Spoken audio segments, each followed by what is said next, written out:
नमस्कार दोस्तों, मैं कुशाग्र पांडे एक बार फिर आप सभी लोगों का स्वागत करता हूं अपने चैनल लाभा स्टडी में। दोस्तों, मैं आज आप लोगों के लिए प्रेजेंट परफेक्ट कंटीन्यूअस टेंस लेके आया हूं।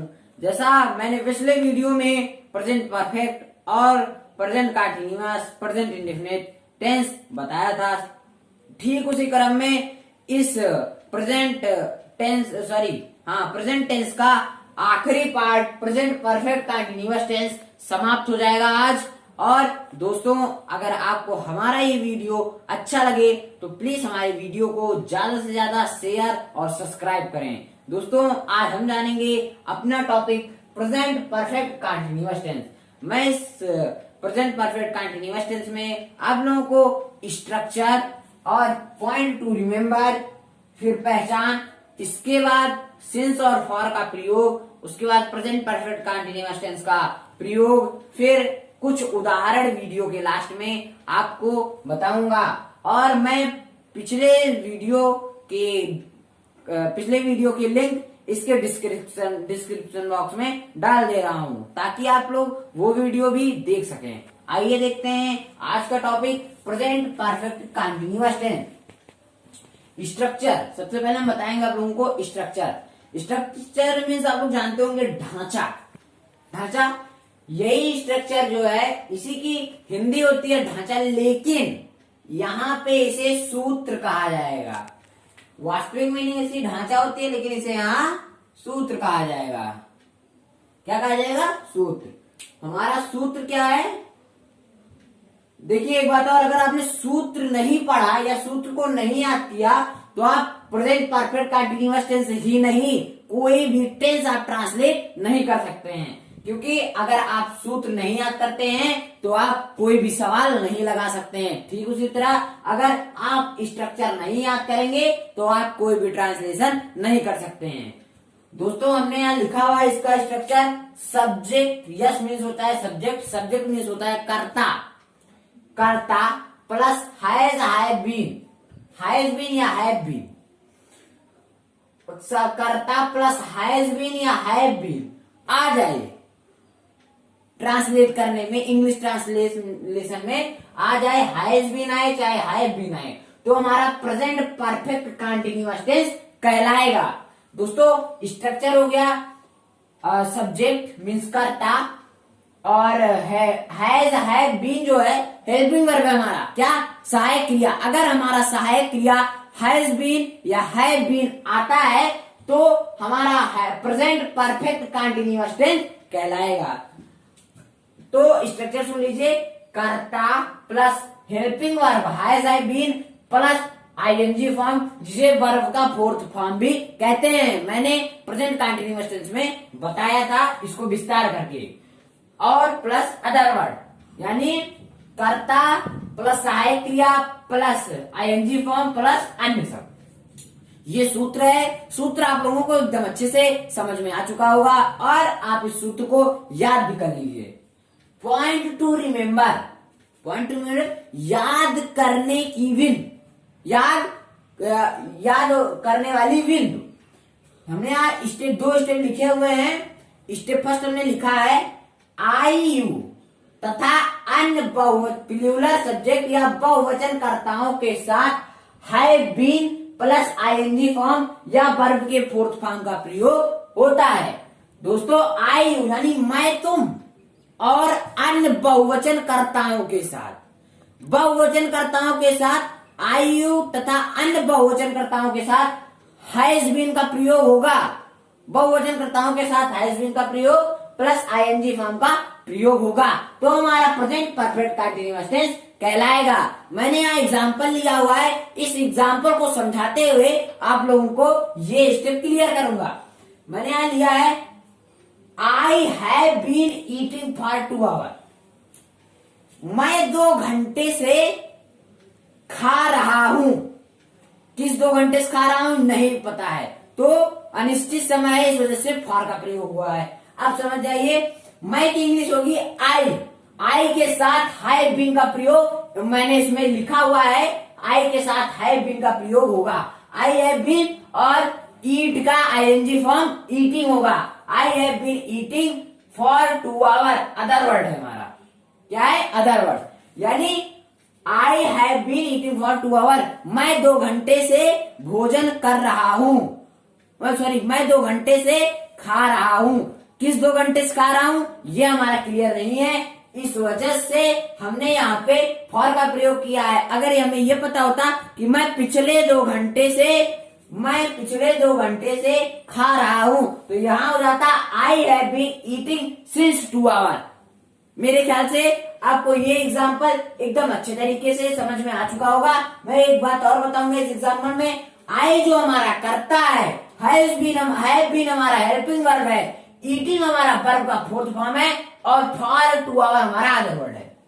एकदम अच्छे से समझ में आ गया होगा। इसी क्रम में हम एक एग्जाम्पल और लिए हुए हैं, I have been writing for 4 hour, मैं 4 घंटे से लिख रहा हूं।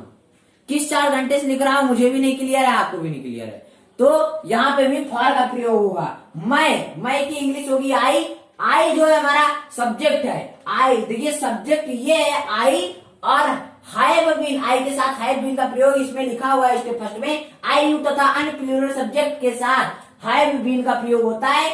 आई सब्जेक्ट के आई के साथ हमने सहायक क्रिया हैव बीन लगाया, और वर्ब का 4th फॉर्म या आईएनजी फॉर्म राइट का राइटिंग लिखा फॉर 4 आवर, यानी फॉर 4 आवर का मतलब हो जाएगा अदर वर्ड, अन्य शब्द। और इसमें हमारा समय निश्चित नहीं है, इस वजह से हमने यहाँ 4 आवर लिखा है। मेरे ख्याल से आपको ये दोनों एग्जाम्पल एकदम अच्छे तरीके से और पूरा स्टेप फर्स्ट क्लियर हो चुका होगा। इसी के साथ मैं दूसरा स्टेप आप लोगों को बता रहा हूं, थर्ड पर्सन।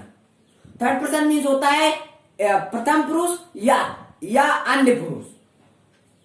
प्रथम पुरुष एक वचनकर्ताओं के साथ हैज बीन प्लस वर्ब के 4th फॉर्म का प्रयोग होता है।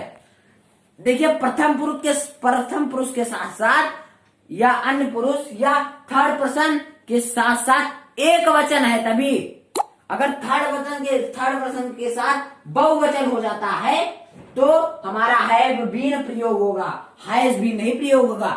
हैज बीन कब प्रयोग होगा, जब थर्ड पर्सन एक वचन करता है, तभी हमारा हैज बीन प्रयोग होगा। तो इसका वो डिफिनेशन जान लीजिए, थर्ड पर्सन एक वचन कर्ताओं के साथ has been plus ING form का प्रयोग होता है। मैं एग्जांपल देते हुए आप लोगों को समझा रहा हूं। He has been eating food for 1 hour, he has been eating food for 1 hour, वह 2 घंटे से भोजन कर रहा है, वह 2 घंटे से भोजन कर रहा है। तो वह जो हो जाएगा हमारा थर्ड पुरुष या सब्जेक्ट। स्ट्रक्चर आप अगर याद कर लेते हैं तो बहुत ही आसानी रहेगी आपको समझने में। सब्जेक्ट जो हमारा ही है, हैज बीन जो हमारा है, थर्ड पर्सन के साथ हमारा हैज बीन लगता है, थर्ड पर्सन एक वचन कर्ताओं के साथ हमारा हैज बीन लगता है, तो ही के साथ हैज बीन हमारी सहायक क्रिया लग गई, और वर्ब का 4th फॉर्म आईएनजी फॉर्म, ईट का एनजी फॉर्म ईटिंग होगा। He has been eating food for 1 hour, food for 1 hour, इसका फूड फॉर 1 आवर हमारा अदर वर्ड हो गया अन्य शब्द। यानी इसमें लगा हमारा ही सब्जेक्ट है, हैज बीन जो हमारा सहायक क्रिया, और ईटिंग जो हमारा वर्ब का 4th फॉर्म आईएनजी फॉर्म है, और फूड फॉर 1 आवर अदर शब्द है। ये एकदम अच्छे से आप लोगों को समझ में आ गया होगा। इसी क्रम में एक एग्जाम्पल मैंने यहाँ और लिखा हुआ है, it has been raining since 6 AM, सुबह 6 बजे से बरसात हो रही है। देखिए सिंस लग गया, क्योंकि सुबह अभी जब सिंस का मैं डिफिनेशन बताऊंगा आप लोगों को इसके बाद, तो आप लोगों को समझ में आएगा। फिलहाल समझ लीजिए, it has been raining since 6 AM। यहां सिंस क्यों लगा, क्योंकि सुबह से किस साल, किस महीने, किस दिन का अगर बोध हो तो हमारा सिंस वहां पे प्रयोग होगा। तो यहाँ पे किस समय का बोध हुआ, यानी सुबह 6 बजे से बरसात हो रही है, इस वजह से यहाँ पे सिंस लगा। और इट जो हमारा है, इट हमारा थर्ड पुरुष या सब्जेक्ट है, हैज बीन हमारा है, हैज बीन हेल्पिंग वर्ब है, सहायक क्रिया, रेनिंग है हमारा आईएनजी फॉर्म है, और सिंस 6 AM जो है हमारा अदर वर्ड या अन्य शब्द है। आप लोगों को ये दोनों एग्जाम्पल और पॉइंट टू रिमेम्बर एकदम अच्छे से समझ में आ गया होगा। मैं आप लोगों को पहचान बताने जा रहा हूं। पहचान जान जाइए। वाक्य के अंत में रहा हूं, रही हूं, रही हैं, रहे हैं, रही हूं, रही हो, का रहा हूं, ती रही हूं, ते रहे हैं आदि शब्द आए, आदि शब्द आए वाक्य के अंत में, तो वो हमारा प्रेजेंट परफेक्ट कंटीन्यूअस टेंस का पहचान होगा। प्रेजेंट परफेक्ट कंटीन्यूअस टेंस का पहचान क्या होगा? वो रहा हूं, रही हूं, रहे हैं, रही है, रहे हैं, रही हो, ता रही है, ती रही है, ते रहे हैं आदि शब्द वाक्य के अंत में आए तो हमारा प्रेजेंट परफेक्ट कंटीन्यूअस टेंस का पहचान होगा। आप लोगों को ये स्ट्रक्चर, सूत्र, पॉइंट टू रिमेम्बर याद करने की बिंदु और पहचान एकदम अच्छे से समझ में आ चुका होगा। वीडियो के लास्ट में मैं आप लोगों को इसको पहचानने का तरीका भी बताऊंगा। अब मैं आप लोगों को बताने जा रहा हूं कि सिंस और फॉर का प्रयोग कैसे किया जाए। आइए देखते हैं सिंस और फॉर का प्रयोग। निश्चित समय के लिए सिंस और अनिश्चित समय के लिए फॉर का प्रयोग होता है। अभी मैं जब एग्जाम्पल आप लोगों को बताऊंगा तब आप लोग एकदम अच्छे से समझ जाएंगे। आइए देखते हैं एग्जाम्पल। सबसे पहले हम लेंगे फॉर का एग्जाम्पल। फॉर का नहीं, सिंस लिखे हैं तो सिंस का ले रहे हैं। हमने ले लिया शनिवार से, शनिवार से। देखिए दोस्तों, यहां किस दिन का बोध हो गया, तो हमारा शनिवार से, शनिवार जो है वो दिन है, तो बोध हुआ शनिवार का, तो यहां क्या लगेगा? Since Saturday. किस दिन, किस साल और किस महीने का पता चले तो उसे सिंस कहते हैं, उसमें सिंस लगाया जाएगा। किस साल, किस दिन, किस महीने का बोध हो तो वहां सिंस का प्रयोग होता है। एक एग्जांपल मैं यहां और ले रहा हूं।